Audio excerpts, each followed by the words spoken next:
Hello everyone, welcome back to the channel. This is a update on the Union Army, and as you can see, the contents of the box set have been completed. So this took a lot less time to paint than the Confederates, mainly because the uniforms are so straightforward. So these four regiments you've already seen. So I finished another regiment of Union. And again, very quick to paint. Blue coats, blue trousers, fill in the faces and muskets, a wash, and away you go. And then some skirmishes for the Union as well,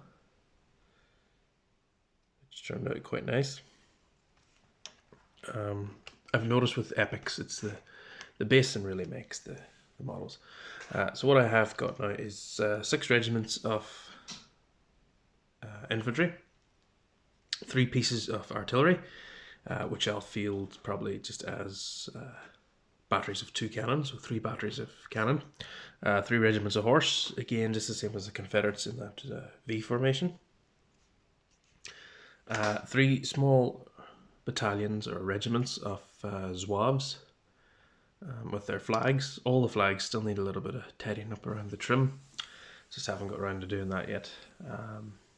But again, at 3 feet, you don't really notice it terribly badly. And then the dismounted cavalry counters and the commanders, who I just finished painting last night and took no time at all. Lovely scale. Excuse me. So the Zouaves actually turned out quite colourful for the Union, with the red trousers and the red lining and hats. So, yeah, quite like them. Again, it's the Mass Effect with epic scale. So, that's that. So, ready for a battle at long last. Forces quite equal. So I'll give some rules and various things, maybe field a regiment or 2 less for the Confederates, because they always did seem to be outnumbered by the Union.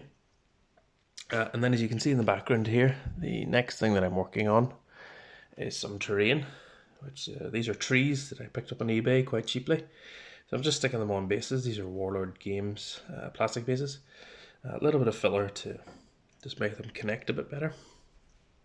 And even then they're a bit wobbly, so I probably will have to reinforce them with some super glue and maybe PVA glue. So I'll get those bases painted and matching in with the rest of the terrain. These were just generic trees. I'm not sure if they're native to North America.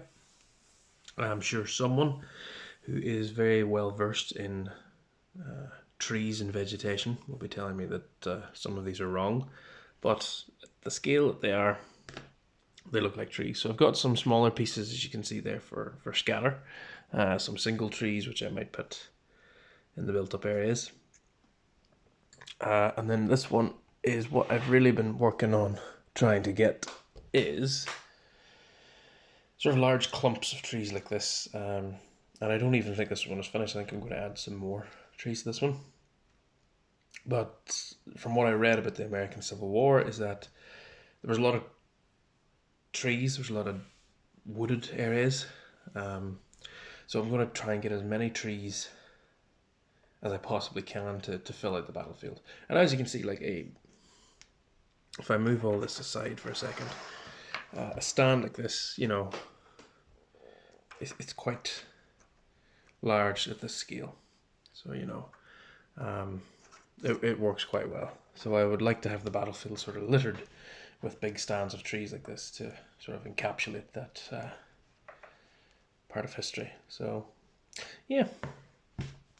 So, trees in Union, and that's sort of where we're at. Thanks for watching, everyone, and as always, happy wargaming.